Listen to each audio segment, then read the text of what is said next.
from the very beginning.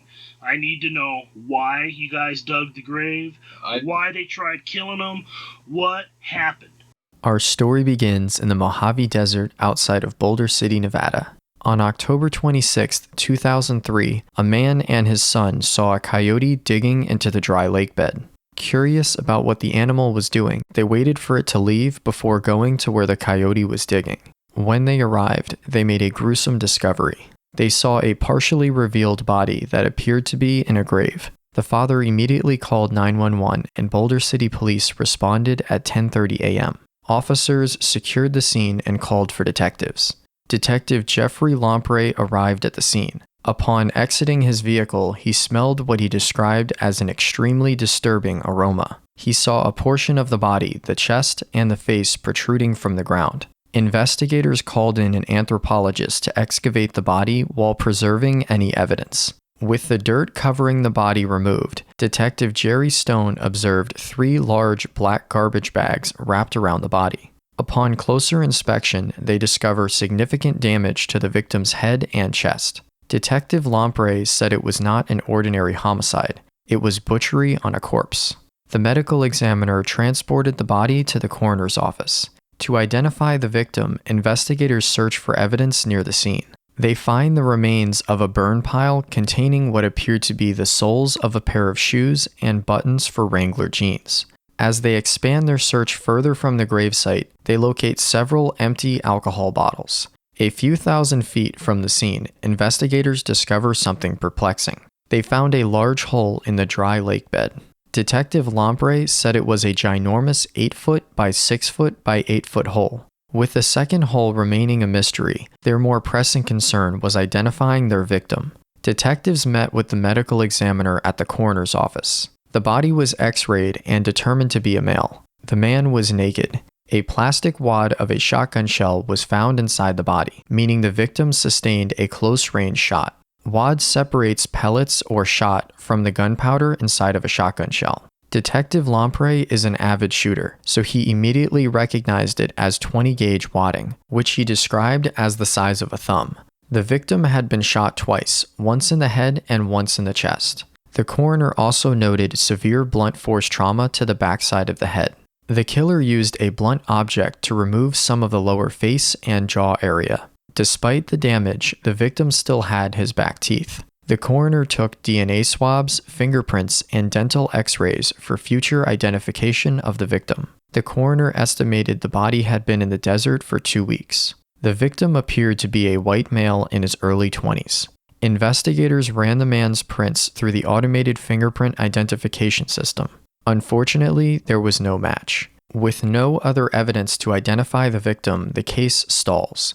With each passing month, investigators search through missing persons reports. Detectives discover the report of a missing teen male. Although he seemed younger than their victim, the report piqued their interest as the teen went missing near the coroner's estimated time of death. The reporting party was Patricia Knight, the mother of 17-year-old Jared Whaley. The teen had been missing for 4 months.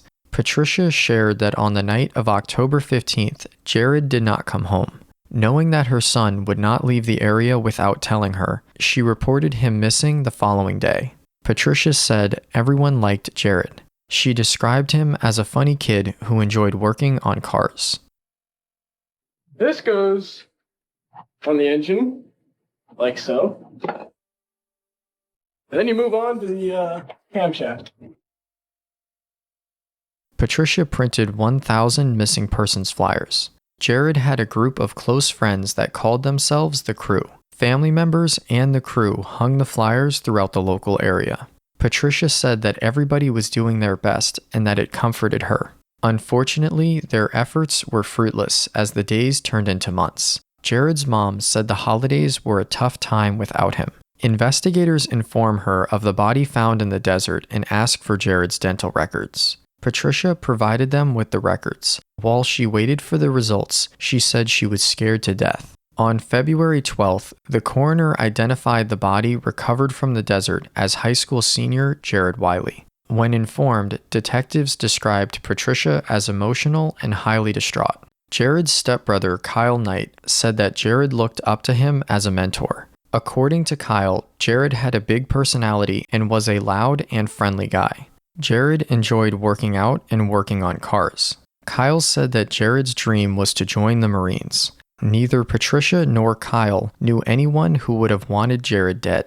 At the time of this case, Detective Lampre's son was the same age as Jared. He said it became personal at that point. Detectives Lampre and Stone canvassed Jared's neighborhood, asking if anyone saw something suspicious. No one saw Jared leave his house the day he went missing or any suspicious activity in the preceding days. Investigators then visit Jared's school, Silverado High School. Jared's friends were shocked that something like this had occurred. When speaking with Jared's friend group, the Crew, they informed detectives of a place called The Hill, where local teens would party on the weekends. Jared had been at The Hill the night before he disappeared. Detective Lampre said The Hill was a gravel pit where teens would set bonfires. The area is known as The Hill because the bonfires are not visible from the road. Jared was at the location on the evening of October 14th before he returned to his residence. Jared's mother, Patricia, filed a missing persons report on October 16th. Investigators searched The Hill and ultimately found nothing of evidentiary value. On February 26, 2004, Jared Whaley's funeral took place. Many students, family, and friends attended the event.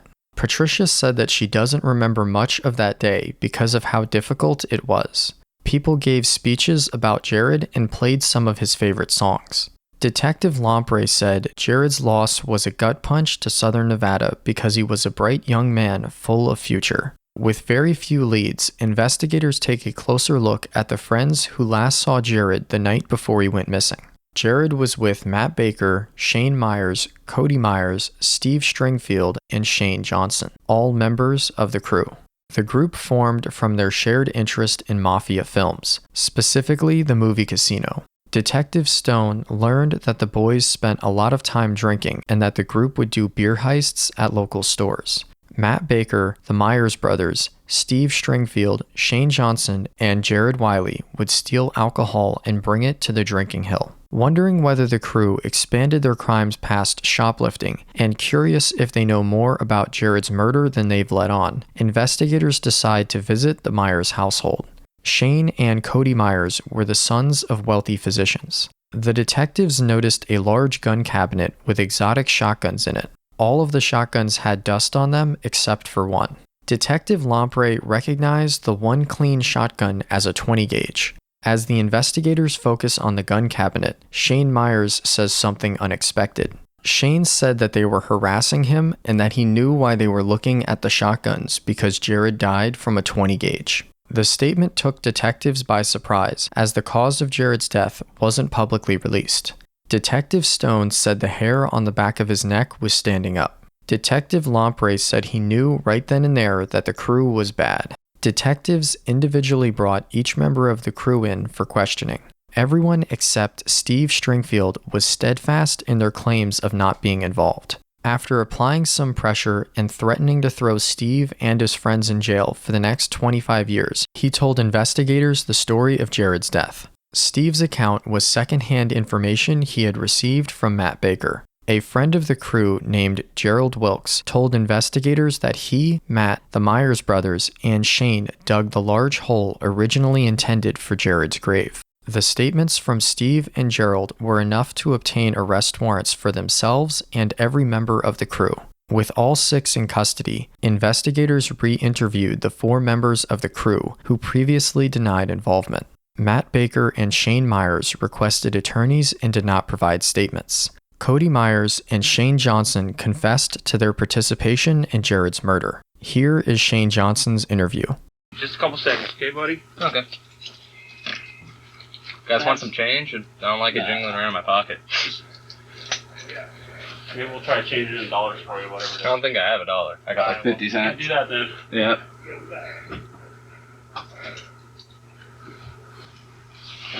Where are the rest of them at? Huh? Where are the rest of them? They're in jail. Oh, okay. Anything you say can be used against you in a court of law. Yes, sir.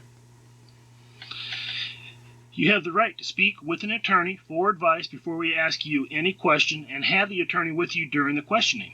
I understand that also. If you cannot afford an attorney, One will be appointed for you without charge for any questions if you wish. Understand that. As a juvenile, you have the right to have your parent, or guardian present with you during questioning. I understand that too. Do you understand these rights I've read to you? Yes or no? Yes. Do you want your mom or your stepfather here? No. Okay. Do you want to talk to me? About what? I was going to talk to you anyway. Okay, cool. Questioning. Interviewee, please print your name. The whole name? Yes. Okay. And then I need you to sign it. All right. Like you sign it on your driver's license. That took a long time. That took me 4 tries. Dude, you only get one here. Yeah, I know. All right, here we go. Okay. No, signed right there. Oh, right here? Yeah. Okay. You do everything left-handed, bro? Yes, sir. My son's a lefty. So southpaw. You want to talk to us? Yeah, sure. Okay. What happened? What happened? It was like I had moved here, and then I had met Shane and them, and then we had gone out and dug the grave. You already know all that stuff. Hold on a second. Okay. From the very beginning, I need to know why you guys dug the grave, why they tried killing them, what happened. Okay, I don't know why they had tried killing him, because... You need to start from the very beginning. Okay, well, very beginning, that would be before I'd met them. Okay. I guess that was when they had their business of selling the pot and that stuff. And from what I've heard is he smoked all the product or something like that, and then they tried to put Visine in his drink. And were you there for that? No. Okay. And then this and that, and I don't know how many other tries they've had or what they've done. But then we had gone out and we dug that grave. Did you know you guys didn't go out and dig a grave? No. And I didn't know who it was for at the time either, just like I said. Who was all there? It was Gerald. I don't think Gerald had known who it was for either.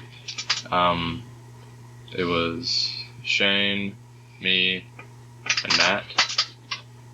And Shane who? Myers. I think that was it. I'm not positive on that. I'm trying to remember right now. I have this really crappy memory from alcohol. And it sucks. That's why I stopped drinking. I know Gerald was there because we took his truck. I know Baker was there because he was there. I know Shane was there. Shane. Myers. Okay. That's the only other Shane I know. I'm trying to remember the way there because I remember I was sitting in the back with Matt. And we could have squeezed another person up to the front. It might have been Johnny who was there also. I don't remember his last name. The one who had moved to Chicago? I don't remember his last name, though. He might have been there. I'm not positive on that. But I know you can fit 3 people in Gerald's truck. And you got to kind of cramp in there. And then I remember it was Matt and I laying in the back. So I figured that means there must have been 5 people. And then later on I was informed of who it was for. Who told you? It had been Matt who had told me. And what did Matt inform you of?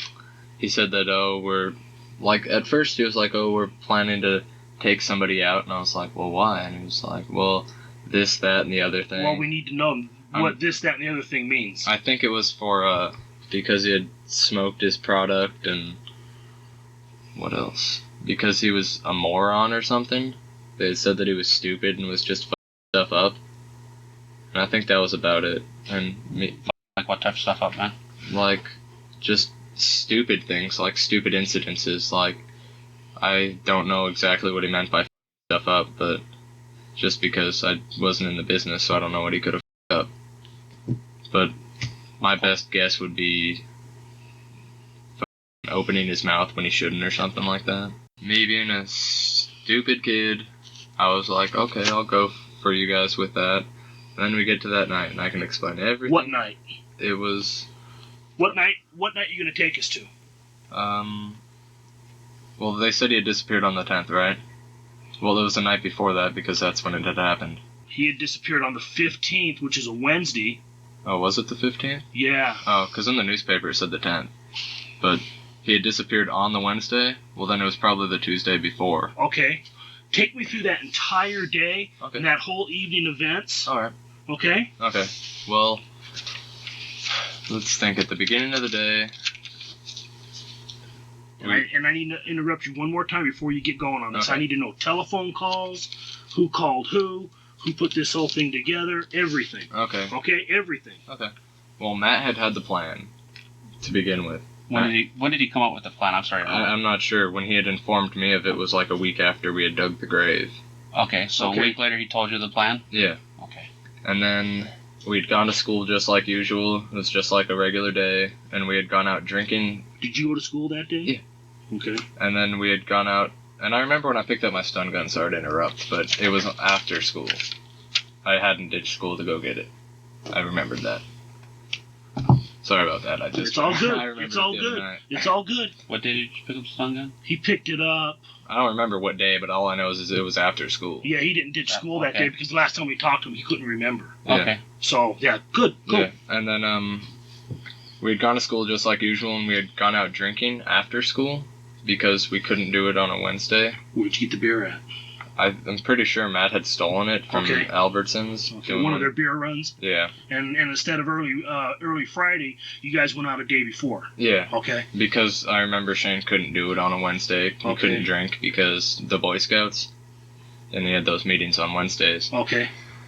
And so we had drank, and then Who was all there when you was drinking? it was me, Shane, Myers, Matt, Jared, Matt. Baker, Okay. Jared, and then Cody Okay. And Cody's last name? Myers, Okay. the brothers. Okay. And that was it. Wait, no, my ex-girlfriend at the time was there too. She had no idea of anything, Okay. and I don't remember her name because she was just kind of like a hookup on the weekend type thing. What does she look like, dude? Skinny, extremely skinny, dark hair, that she had dyed, and a pale complexion. I think her name was Amber. I don't remember last name, but Did she have a friend with her or anything like that? no. So you guys are out there drinking at the drinking hill. Yeah. And I'd had a problem with it from the beginning just because I can't stand like looking at somebody in the face, smiling to them, and then having it in for them because I think that's just bullshit. We let Jared off at his house, and then we went and I went to Matt's house to spend the night that night, and we had told him that we were going off-roading in the middle of the night. So we had picked him up late that night. We had no calls or anything like that. Nothing like that. And then I think Shane had picked up one of his dad's shotguns. How'd you guys pick Jared up from his house? We drove up and Matt had thrown a rock at his window and he came downstairs. Oh, okay. So we got out there and we were drinking. We were taking shots of tequila. And I hate tequila, but I don't know why we were. And then I had stun gunned Jared in the chest, but it didn't work because he had a sweater on and it had like some of that plastic stuff, so it didn't even do anything. And he was like, well, why'd you do that? And I was like, I don't know, I just wanted to show you my stun gun. And then we were trying to light a fire, and Jared was looking over at me, and like we had gone out and talked, and I was like, well, I don't think it's a good idea because things aren't going the way they were supposed to, and this and that. Who's we?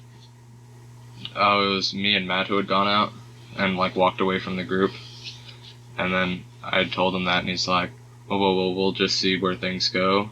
And then I was lighting a fire, and it's like the most disturbing sound you'll ever hear. I was looking at Jared in the face, and then I looked down to start the fire, and then in the back of the head with a tire iron, Who? Shane Shane who? Myers. Okay. He had hit him in the back of the head with a tire iron, and he had gotten up and was like, what the f***? And they started arguing, and this and that, and he had gone and sat in the car and was like this. He was bleeding in the car? It wasn't in the car. Like, there was no actual blood in the car because he was leaning his head forward. And then Matt had taken the gun out, and all this time Cody, who was there, he was in the car plugging his ears and eyes. And, like, Jared had walked, like, let's say this. Let me get you a piece of paper to write on. You can draw on? Or? Yeah. Where did he sit in the truck, man? Where did I? No, where did Jared? Right You said front. Jared went into the truck. Right front. And you said Cody was in the back seat. Yeah. Who all went out that night? It was me, Shane Myers, Cody Myers, Matt Baker, and Jared. Who's Steve? Steve was just a drunk guy. He was just a drunk guy that night? He wasn't even there. Okay. Yeah, I had seen that you guys had picked him up. I was watching the news last night, and I was like, well, Steve didn't do anything. But I guess he had known about it, because I guess Steve had it in for him too or something, and Matt told him. And then here's the car. Here's Matt standing with the shotgun on the tailgate. And then here comes Jared walking around. And then I was over here on this side of the car, still tending to the fire, because it was starting to go out. And then I hear, and it wasn't really loud like I had thought it was going to be, but he had shot him in the chest, right here. And then he started screaming, and I started walking over there wondering what the hell had just happened. And I saw it, and it almost had made me sick to my stomach. And then Jared had fallen over to the left, and he stood up, and then he had shot him in the head, I think right here, on one side. I don't remember which side it was, but it had gone in there, and he was laying there, and then we had gone out. Was he dead? No, he was unconscious, and then he had died like 2 minutes later. And we had gone out, it was Shane, I, and Cody. We had gone out to look for the hole that was previously dug, and we couldn't find it. You guys panicked? I was already panicked, because I didn't think it was going to happen, because I just talked to Matt, and I thought it was going to stop, but it didn't. And then we had left Matt with a flashlight so we could find our way back, because it was dark. And we had come back, and Matt was there, and Jared was there, and Matt had stripped him down naked. Who did? Matt. That's gonna get even more disturbing here. That's fine. Shortly. It's fine for you guys, but I was there, and I didn't like how it was happening at all. And then, like, they had put him in a trash bag before we had gone out, because they were trying... Matt and Shane had put him in the trash bag and duct taped the trash bag shut, because they were going to try and put him in the car and take him to the hole. But then we couldn't find the hole, so he was still there. And then he was already stripped down naked, and we started digging, and we dug for a long while. And then after we had got done digging, they tossed him in. It was because Cody was in the car the whole time. He was just freaking out, and I was freaking out too, and I helped him put it into the hole. And then I had gone back over by the car, and then I guess Matt had taken a maul, like, you know, a maul, like a big heavy thing you used to break up rocks with, and had hit him in the face with it, because I guess his jaw had locked shut. This is the disturbing part I was telling you about, and he cut it out right here, up and around, and had taken it with pliers or something, and dug another little hole and put it in, and then buried him up and poured beer on top of the grave, drove over it a few times, and drove away. Where's his clothes at? He had burned them. Where at? At the drinking hill. Okay. Like, you know how there's that little fire pit down there? Uh-huh. I guess he had done it to the right of the drinking hill. Or the right of the fire pit. Had burned him there. I wasn't with him when they had burned it then. And that's that. Now I get to start writing that down? Or? Give me a diagram. Okay.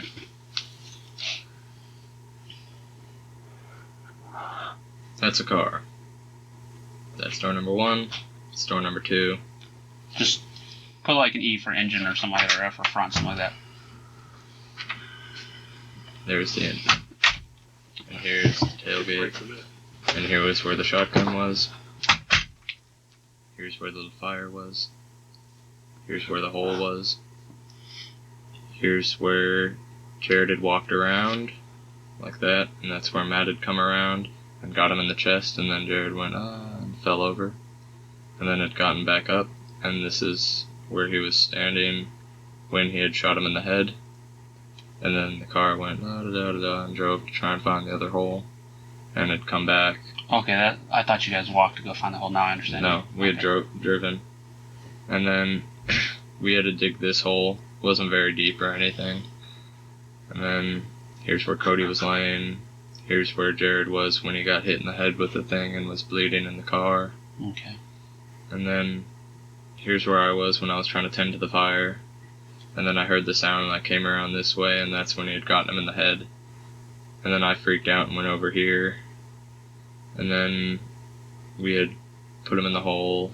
There's him in the hole. There's a head. Here's Matt.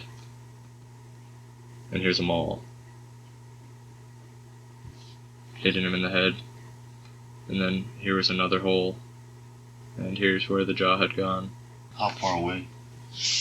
Like, not too far. I think it was like 15 or 20 feet. within walking distance. And Matt had covered up the blood spots on the desert floor with the shovel, had turned over the dirt, and then we filled in the hole, poured beer on top. Shane had ran it over a few times, and then we went do and drove home. And then he had dropped me off at Matt's house, and I stayed up the rest of that night, which wasn't very long, and was like a zombie the day at school, and the day after that, and after that, and after that. What did they do with the items in the truck? Okay, when you guys left, who got dropped off first? It was Matt and I who had gotten dropped off, and Matt had like the tools in a like milk jug. What tools in the milk jug? I think it was a knife and a pair of pliers. And then Shane had the maul and the shovels. Okay. Then they went their separate ways, and then I went to school, and I'm not sure if Matt did or not, because I don't know if he was still going to school then. But then I don't know what happened to the tools that they had used, but I know the shotgun is at Shane's house somewhere in there. Okay. Like in a safe or something, I don't remember. Okay. Can you describe the shotgun for me? It was a 20 gauge break action. Okay. I don't know what brand or anything like that, and it had broken at the top like that. Right. How many barrels? 1 barrel, 2 barrel, 3 barrels? One. Nothing too fancy. Like, I'm a gun enthusiast, and it Would you didn't. recognize it if you saw it again?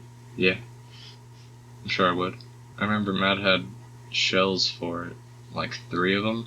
After he had shot, he popped it open just a little bit and grabbed the casing and put it in the car, and same with the next shot, thinking that is where their ballistics is in the shell itself, which it's not, as far as I know. Where's it at? I'm pretty sure the ballistics come from the thing that actually shoots out the barrel, because they have to go from rifle and fingerprinting, right? There you go. That's what I thought. I didn't think it was from the shell, but I guess you could get prints off of a shell or something. Have you seen the Jeep Cherokee? Yeah. Like, you know the back seat? Mm-hmm. How it goes like that and how it opens? Mm-hmm. Well, that's where the gun was. It was laying in there. When you guys first went out there, or Yeah. And on the way back. It's not there anymore. was the shotgun loaded when you left there? Or No. when you went there, I'm sorry. Not that I know of. Who loaded it? I'm pretty sure Matt had loaded it, because he was the one who was fiddling with it. Because he was in the back. I guess he was taking it out when I was trying to keep the fire going. Okay. And then I'm pretty sure he had loaded it and shot him with it. And The shovel. that was, What type of handle was it? It was a wooden handle. Wooden handle? Yeah. Okay. And the maul was like a plastic. It had a plastic stock, and it was yellow. I think he had gotten rid of it though. Like, he kept it up until they discovered the body, and then I think he had gotten rid of it then. Do you know where he got rid of it at? No, but I know that it was burned, because he thought that if he burned it, it would sterilize it and take off all DNA evidence. But I don't think that's true either. Nah. But I know my mom was freaked out yesterday because I guess some trash bags had been stolen out of my garage at about that time, because we had gone out for my keg party. Because, yeah. And then... Did you guys get the keg for your keg party? Yeah, my mom did for me. Don't get her in trouble for that, please. No, dude. Your mom's allowed to give you the drink. Yeah. Did Jared go with you? No, he was already gone by then. But like... Oh, it was after? Yeah. Where'd you guys go? Lake Mojave. Lake Mojave? Yeah. How did you get to Matt's house that night? The night this happened? Shane had dropped us off earlier in the evening. Okay. Where were the items that he had? Matt had the shotgun at his house. Okay, when did he get the shotgun? I'm not sure. Were you there? What time did you hook up with Matt that day? I'd seen him at school that day, but I had gone back to his house after we had got done drinking at like 6.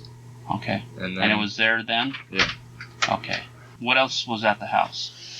On the side of the house was a shovel and the maul at Matt's house, and then beer and a bottle of tequila. Okay. And the shovel, maul, and shotgun came from where?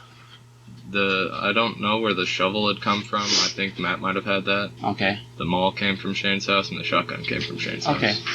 We were told some specific things happened Like? when, on the night before, where Baker was talking to everybody in the truck when it was just Cody, Shane, and you in the truck. Yeah, I think he was saying to, like, make a list of things that they needed or something like that. Okay. And he had the list, and he burned the list in his front yard, this and that, but he was talking about how it was going to work and this and that, and some half-baked idea, and just something like that. I don't remember exactly what he had said, but it didn't really make too much sense at the time. Okay. Is that double wide? That could be, because I know that the one that he was put in wasn't that big. Yeah, probably. I think that's the one that was previously dug, because I know the one that had been dug when it actually happened was just barely long enough and like 2 feet deep, maybe. Who all was drinking? I think everybody. How much do you think Jared had drank? Not much. He was bitching about it being, beer being hot. And I was like, well, it's cold outside, so it's like hot cocoa. Like, Jared and I were talking about it, and how that was a bunch of beer that he drank.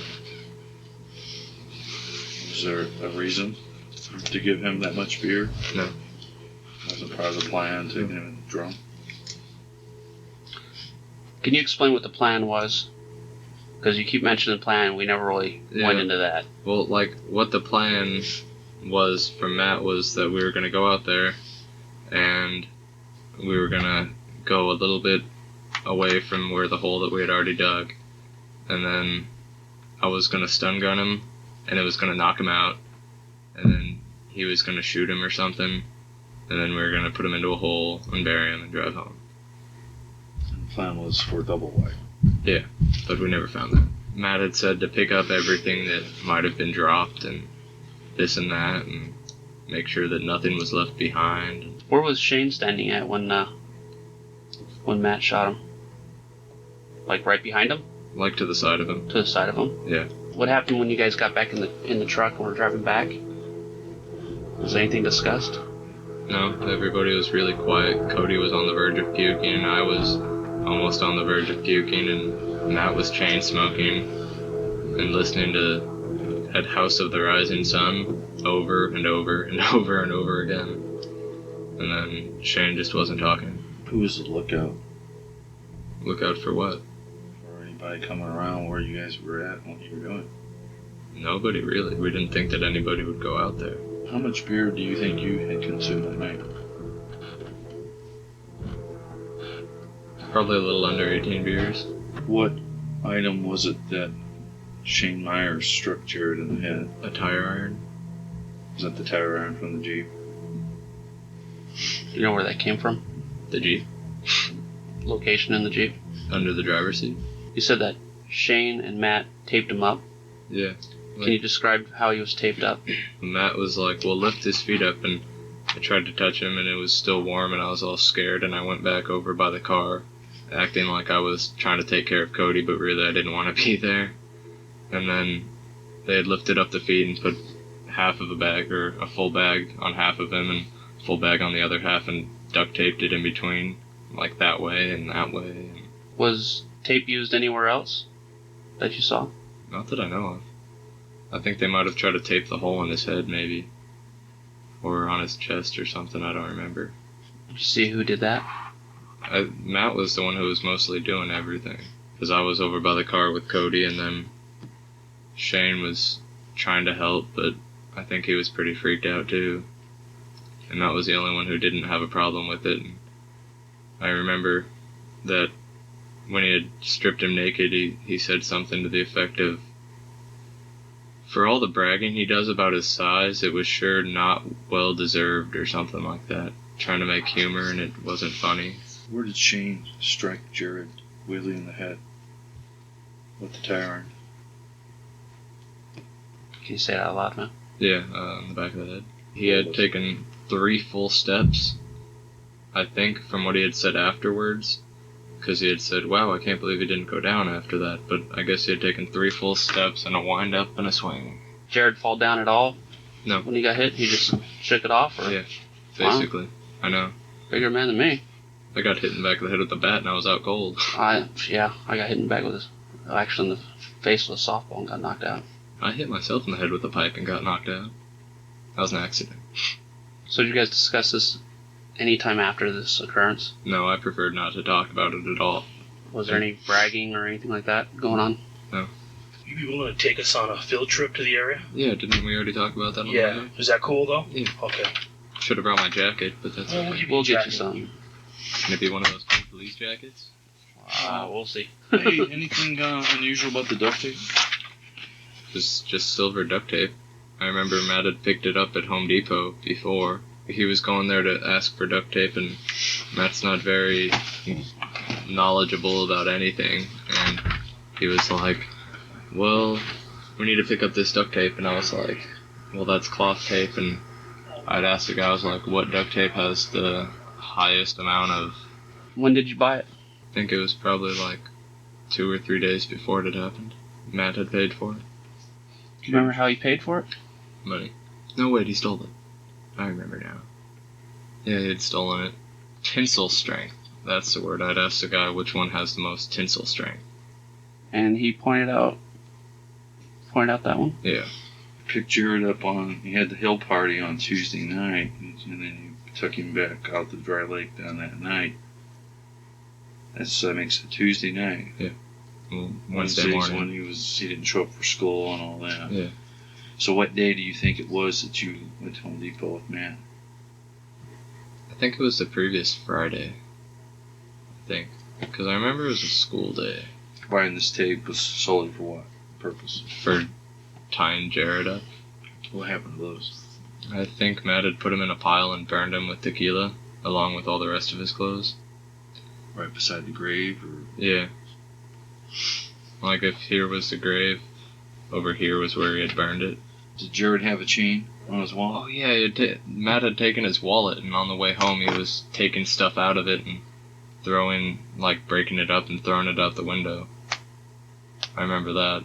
I don't know if he had taken the wallet itself, but On the way back, where'd you guys sit? Matt was in the front again. I think it was the same basic seating order, except for I was on the other side. Like, I wasn't where I could see the gauges, I was right here, with my head between my legs. Trying to keep it together? Yeah, trying to. Should have never happened, but You said the jaw was buried. There. And it's before the Jeep? Yeah. So about 15 feet from the grave, Something head like of the that. grave. Yeah, it was at, catty corner to that piece right there. What was Cody doing all this time? Freaking out in the car. But Cody knew what was going down. Yeah. Cody made no attempt to save Jared. We didn't. After Matthew Baker shot him with the shotgun in the torso area, and he shot him in the head, you said that it was a couple minutes before you knew he died. What do you mean? Like, he was lying there and he was still breathing. And that's when we had gone to look for the other grave. And then, while we were gone, is when he had passed away. Who all went to go look for the other grave? Cody was in the car, I was in the car, and Shane was in the car. Driving in the Jeep hunting? Yeah. And who was staying with the body? Matt. When you returned? He was not breathing anymore. Not twitching anymore, nothing like that. So then the decision was to can't find a grave. Yeah, Matt was like, oh, well, we'll just dig one right here. Okay. And I was freaking out. There was dug up dirt because there was, blood spots. And Matt had gone and turned up that dirt. When Shane hit Jared, what exactly happened? Jared was like, ah, and started yelling and was like, what the f*** was that for? And then Shane came up with some stupid excuse that he had broken his butterfly knife. I was over here. Jared was coming out of the car towards here. I remember him saying, I know what's going to happen if you guys just take me home, and then bam. So he knew he was going to get killed? I believe so, right at the end up there. Why do you think that? Well, he had just been stun gunned and hit in the back of the head with a tire iron. I mean, it wasn't going good for him that night. Jared pleading for his life? No. Screaming and crying? All I know is that he was out of the car and he was right here, and Shane was right here, and Matt was right here, and then bang. You saw a muzzle flash? No, because it was on the other side of the car. And the report from the rifle wasn't even that loud. I'd never heard a 20 gauge get shot before, and I never really want to hear one get shot again. Where were you at when the second shot went off? I was right about here. How long between the two shots? 30 seconds. There was no real time at all. He go down the first one? From what I heard Cody say, because Cody was laying right here, he had tipped over to the side and come back up. And then that's when they shot him in the head. Well, Matt shot him in the head. You can't have like a party on a rifle. And you said he was standing when he was shot in the head? Yeah. Did he say anything after he was shot? No. Where did the trash bags come from? I remember Shane had picked them up from his house, but I think they were actually taken from my house previously, because the other night my mom had informed me when she was watching the news, she was like, Shane, remember those trash bags that had gone missing from our garage? I was like, yeah. She was like, I think one of your friends might have stolen them. Were the trash bags like normal size, or were they? I'm not sure. I didn't get a chance to read the box. How far did they go up under his butt? Like, both of them had like barely started to overlap. That overlapped about like an inch or so. So that's why the third bag was wrapped around him?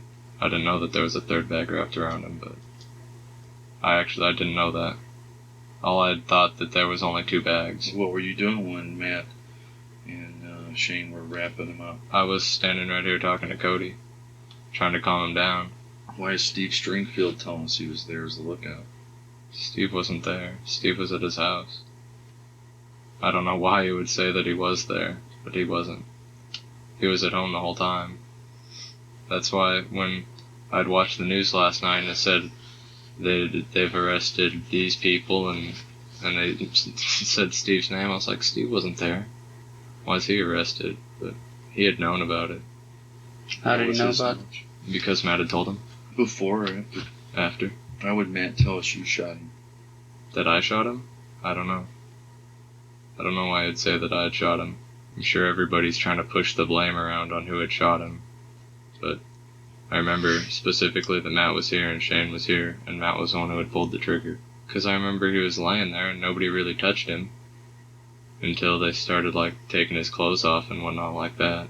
Like they had stripped his clothes down and put him in the bags, and then we went then we had started digging the hole, and then they put him in the hole, and then Matt was like, well, this, that, and the other thing in dental records, and tried to open his mouth, but rigor mortis had set in, and his jaw was locked, so he had taken the maul and hit him in the face 2 times or so. And you said that came from Shane's house? Yeah. When you dug double wide, you knew who it was for. No, I didn't. I found out like a week later. Who dug this hole for Jared? It was Shane, me, and then Matt had dug a little bit too.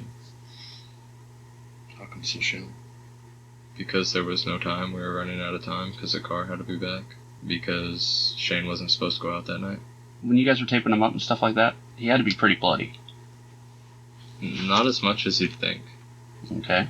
Because I don't think any blood was coming out of his head, and his chest wound was only bleeding a little bit. Okay. And then Matt had gloves on. What type of gloves? Latex gloves.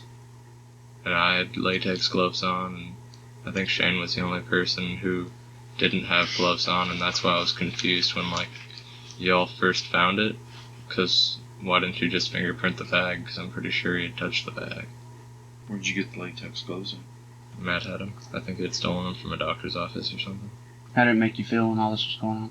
I was freaking out, and I wish it wasn't happening, and I was, like, trying to close my eyes and wake up from a bad dream. But I didn't wake up from a bad dream. How come you never called the police?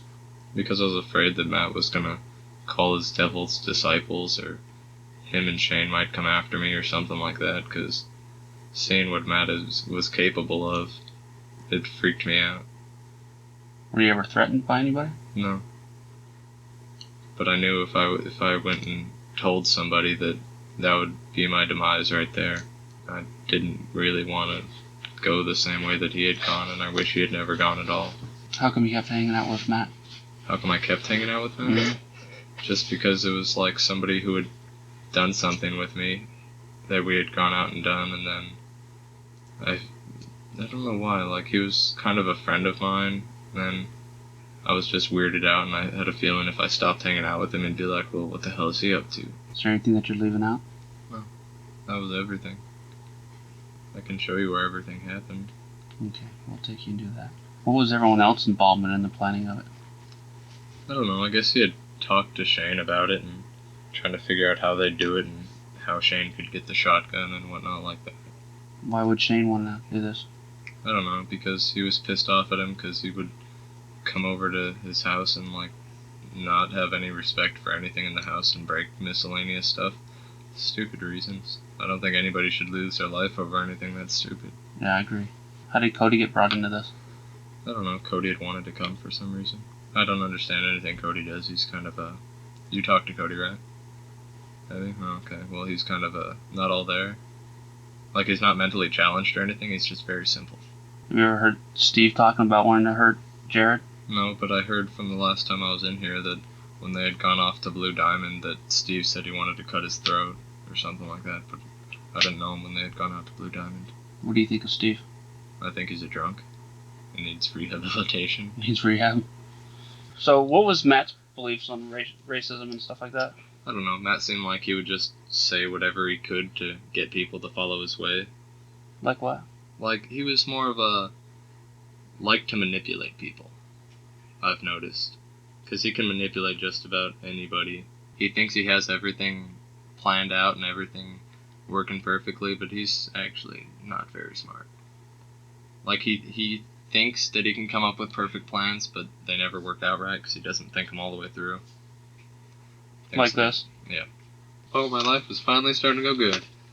Getting it off your chest, huh? Yeah. No, like, I had a job, and I'd actually had 2 jobs. I hadn't gone to jail like my older brother had. I had a girlfriend. I was going to visit my dad in a little while. But I'm glad it's out in the open. Now we can start dealing with it. Yeah. Like, I just remember how hard it was going to see my older brother when he was in jail. And how, when he had gotten out, things were so much better, and him and I had gotten along a lot better, and this and that, but remembering going to visit him was like the hardest thing in the world. Because I know after that 30 minutes or however long it was, that he has to go back up and get locked up in a cage again. Do you feel better getting it off the chest talking to us? Yeah. Okay. I'd feel better if it had never happened, but there's nothing I can do about that. You know that Jared's never going to be 18. Yeah, I know that. His poor mother. I know. His poor mother.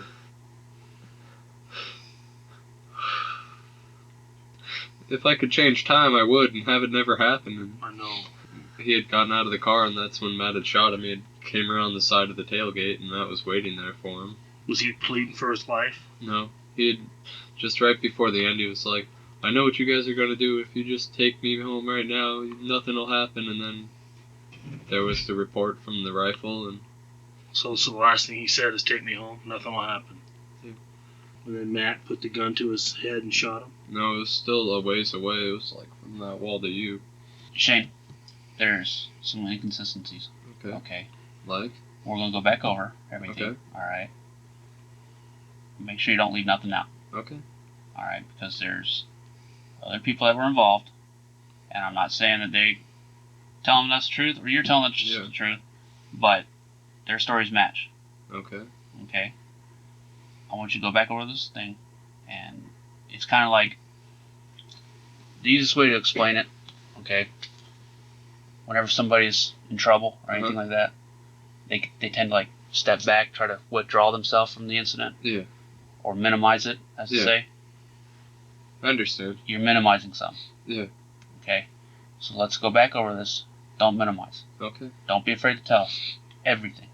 Absolutely everything. Because we know. Yeah. Alright?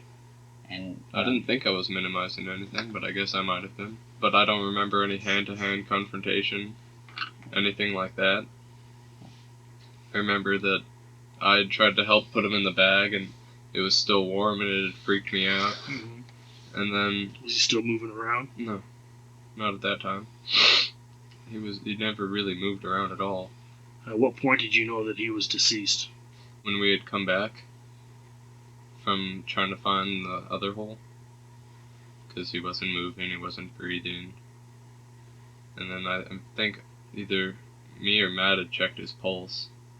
Did you check? Yeah, it wasn't moving anymore. How'd you check it? Show me. Like that. Okay. We had put him in the hole after we had dug it, and that was like an hour or so to dig that. Matt had like tore the bag open around his head or something like that to try and open his mouth to take the teeth out, but then he had cut like here, and I was holding the flashlight, and he had cut from like here over to here, and it had taken the entire palate out, and that was after he had dropped them all on his head a few times, and that was really disturbing. I didn't even watch during that. What do you mean palate? His upper palate. Yeah. Palate? He cut. Well, what did he cut that out with? It was a knife that he had gotten at the same place that I'd gotten my stun gun.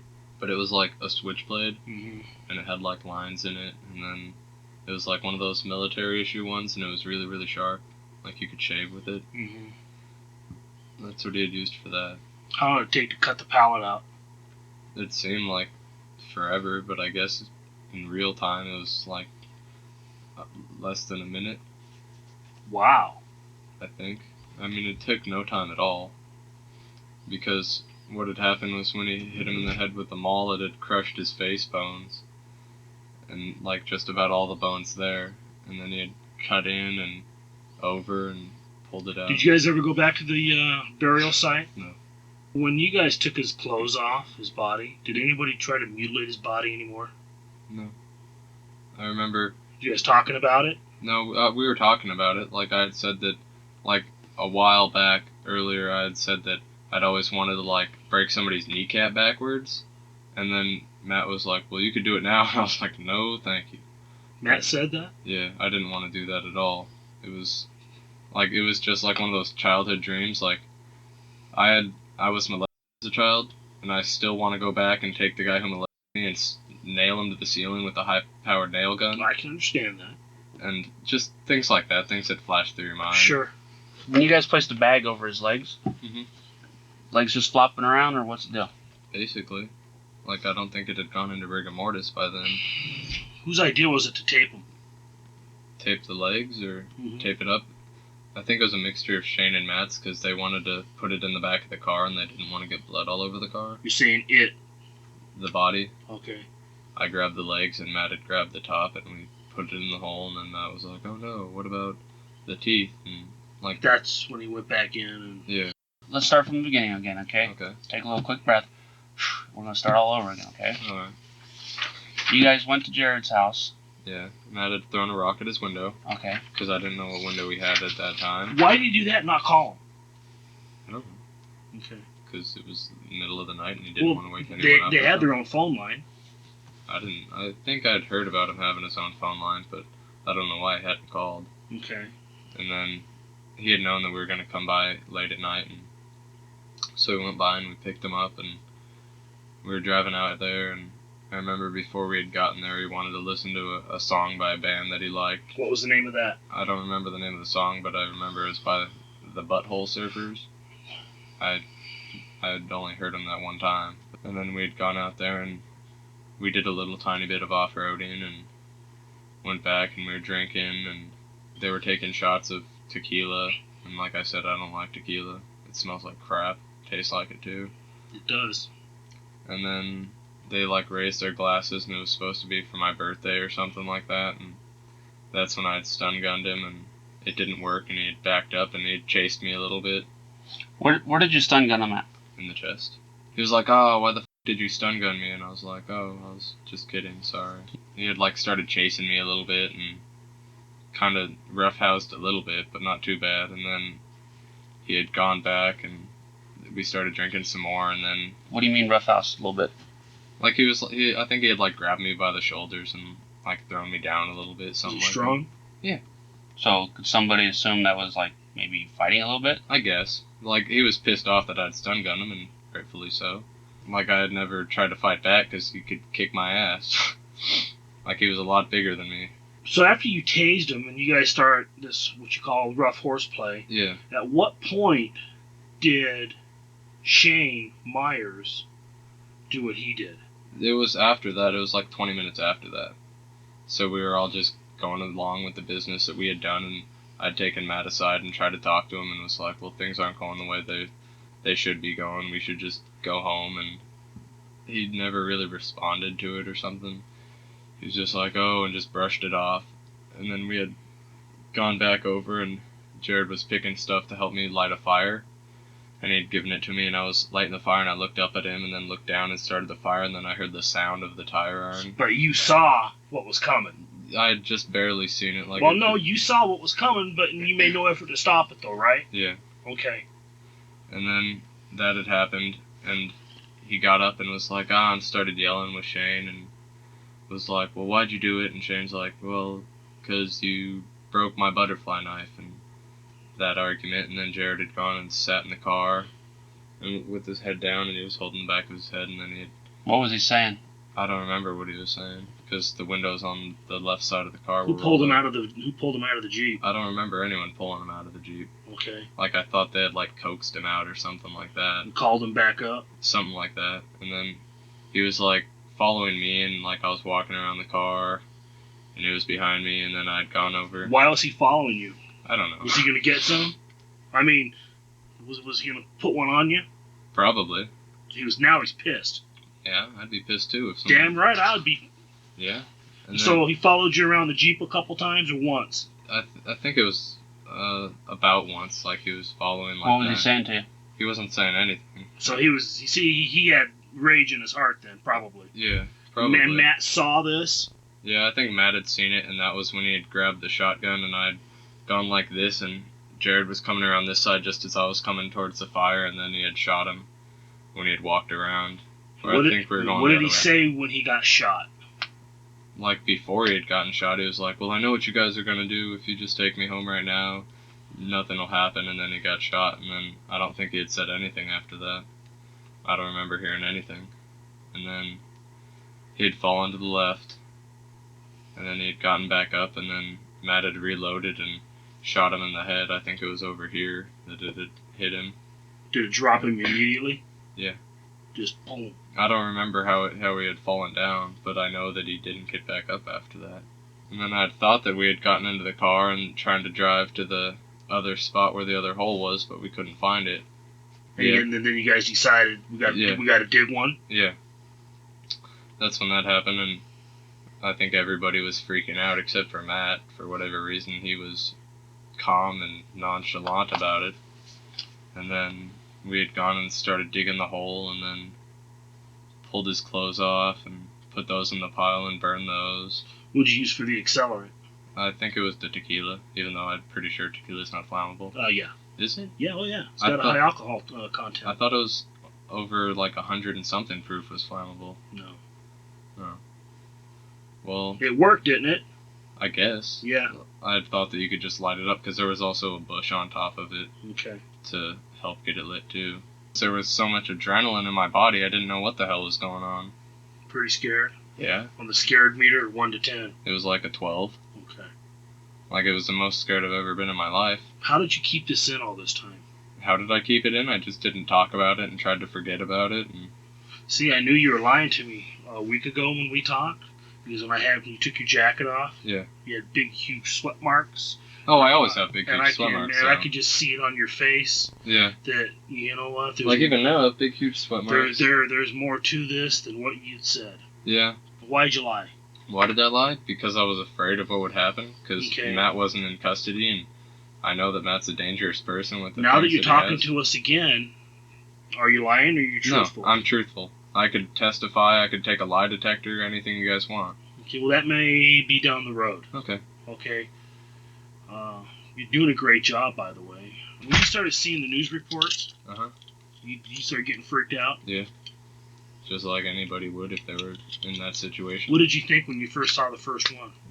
I don't even remember when I'd first seen the first one. I remember they had a news report about him being missing. And I was like, okay, well, he's missing, and soon people are going to be looking for him.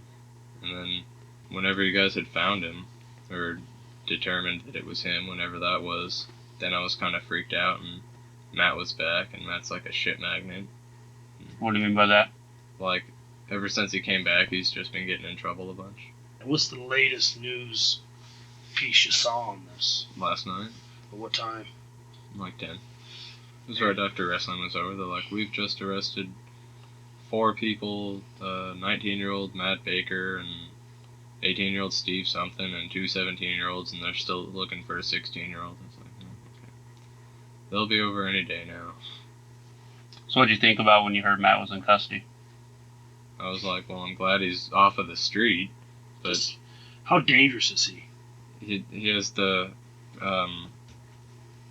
ability, or he could be as dangerous as anything because of the tools that he had. Anybody can be dangerous to an extent, but just his personality seems that he could be almost explosive. What power did he have over you guys? What magical? It seemed like there's. How did he talk you guys into doing this? How did he? It was. What was the what? What did he do to make you guys participate? I think him and Shane had already been talking about it, because he said that he had talked to Shane about it for like 6 months now. So this was a predetermined. Yeah, for them, and then he had told me, and me being a stupid kid who wanted to follow and have friends, I followed along with it. Shane voluntarily agrees to go to the crime scene with detectives to reenact what occurred. Before we do that, Put the jacket on. this jacket on. It says police on it.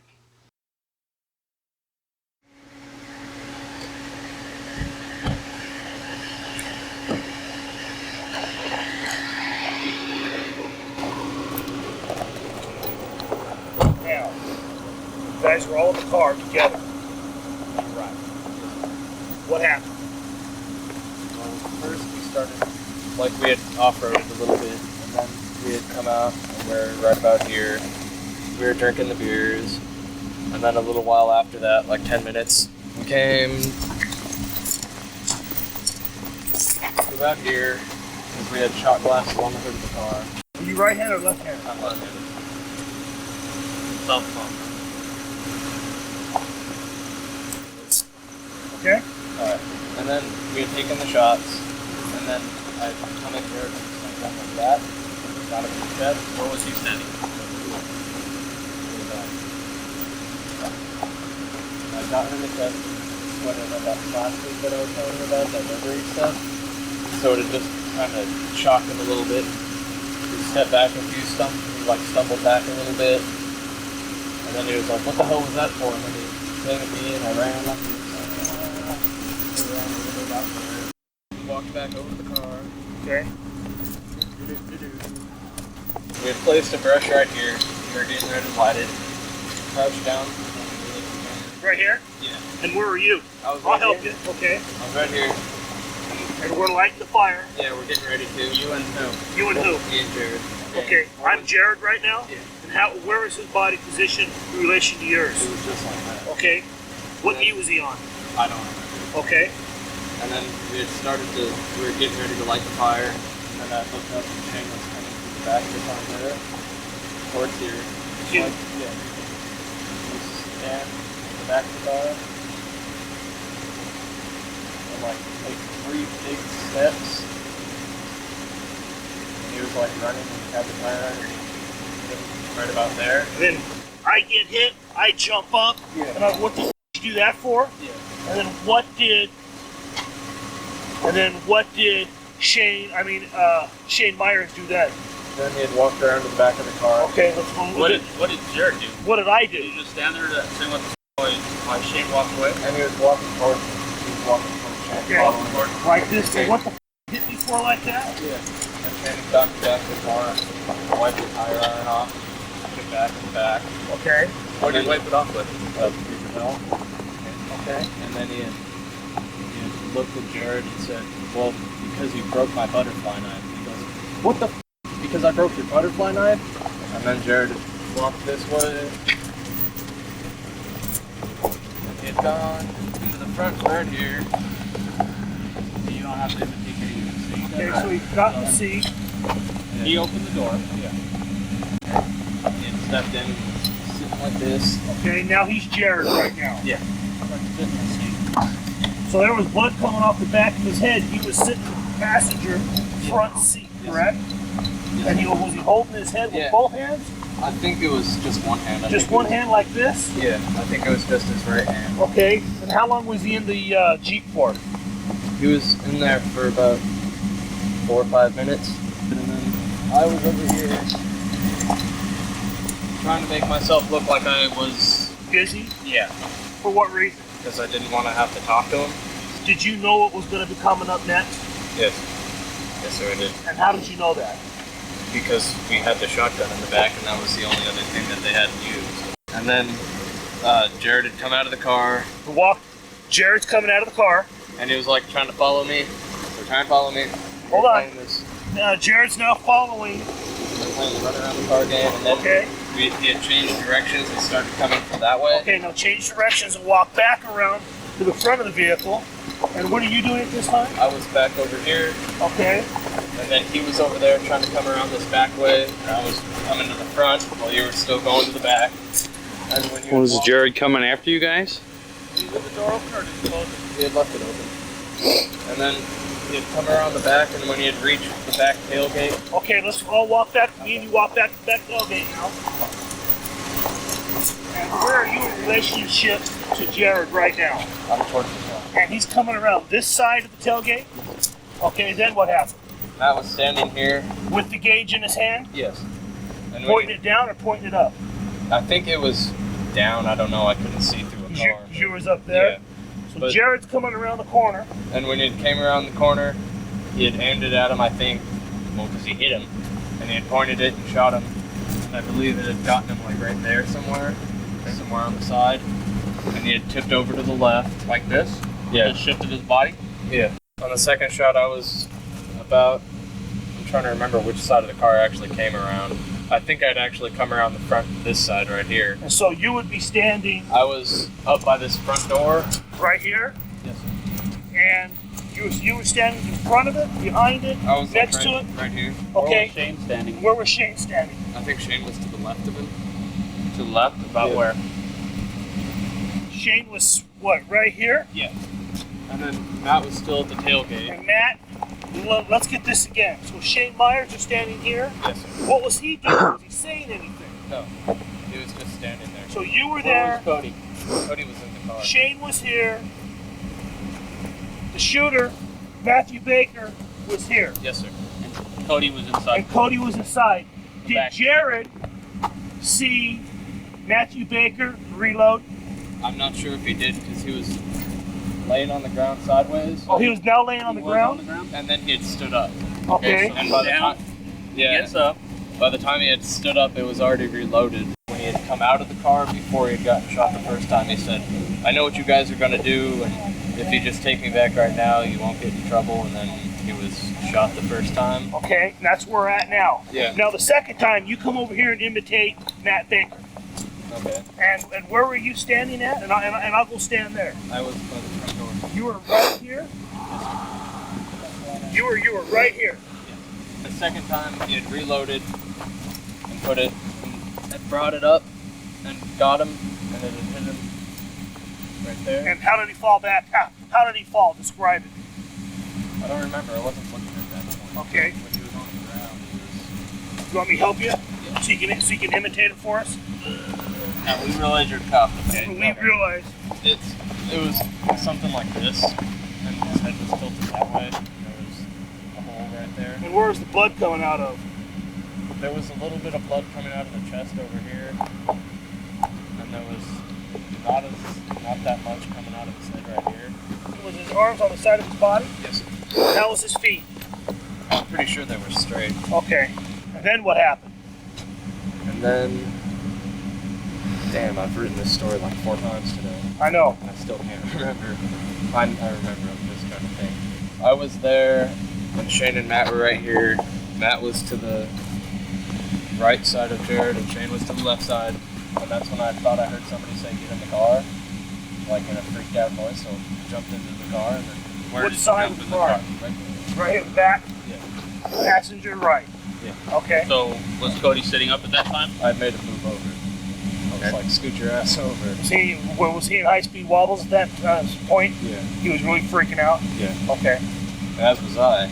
And that's where Jared's head was about, like, means of speaking. And then they were like, all right, well, we got to go find the other hole. It's like, okay. And then Matt's like, oh, I'll stay here with Jared. And he had a flashlight. And then, which way did you go to head? You head south. Yeah. And then, like, I was in the front seat, Cody was laying back down in the back, and Shane was in the driver's seat. We drove that way a ways, and got lost. We were like, well, we can't find the hole. And Matt was like, well, we'll have to dig another one. And that's when we had gone over here.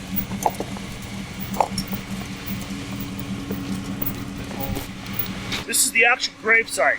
He was over there. Who started taping? Who started bagging? Where did you get the gloves? Matt had the gloves. Okay, And we had finished digging the hole. And we had gone to the back of the car and put the gloves on. okay, so you guys dug the hole before? Yes. He was, okay. And then we had gone, after we were just about done digging the hole, Matt had started stripping him down. Okay. And cutting his clothes off and whatnot. And then You getting that it tape? said, well, for all of Okay, his closer. bragging, he sure doesn't live up to expectation or something like that. What was that a reference to? To his penis size. Okay. And that was disturbing too. And then I had grabbed his ankles and they were still warm and it was really weird. Where was he at that point? His original position? You guys move him at all? Yeah, Matt had drugged him over to here. And then I grabbed his feet, Shane grabbed his arms, and we had laid him into the hole. We laid him down. We were getting ready to bury him up, and Matt's like, oh wait, what about dental records? I was like, I don't know. And then so we opened up the bag and blew up Matt. We had digged the wall. That little, which is that ramming tool? That little axe that you take through it. And then opened the hole like this, gone like this, and then I turned away, and then he had dropped it on his face multiple times. Broke his face right here. And then, how do you know it broke his face? Because I had looked once, and he was walking again. And then he had taken the knife, and he cut it out. Cut what out? His upper palate. Upper palate? Yeah. Okay. And then he had taken it out with the pliers and walked. Like he had set it down over there, but then he had walked over to about like here-ish and dug another hole, which wasn't very deep. How far again was this hole? I mean, if you can find the area, we may be able to find the I upper. already found all that stuff. I just want to know if he knows where it was. Okay. Yeah, it was about over here. Okay.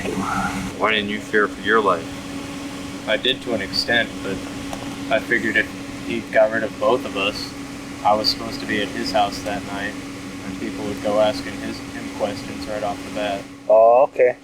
Detective Lamprey said that in his 30 years of law enforcement, this was the worst case he ever had, with 4 of the 6 confessing to their involvement and willing to testify against Shane Myers and Matt Baker. The remaining 2 eventually pled guilty. Gerald Wilkes pled guilty to conspiracy to commit murder and served a 6-month sentence. Steve Stringfield pled guilty to destroying evidence as he cleaned some of Matt Baker's clothes from the murder. He served a 6-month sentence.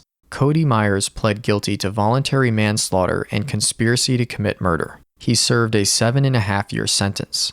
Shane Johnson pled guilty to first-degree murder and served a 20-year sentence. Shane Myers pled guilty to first-degree murder and kidnapping with the use of a deadly weapon. He was sentenced to 25 years to life and will be eligible for parole in 2029.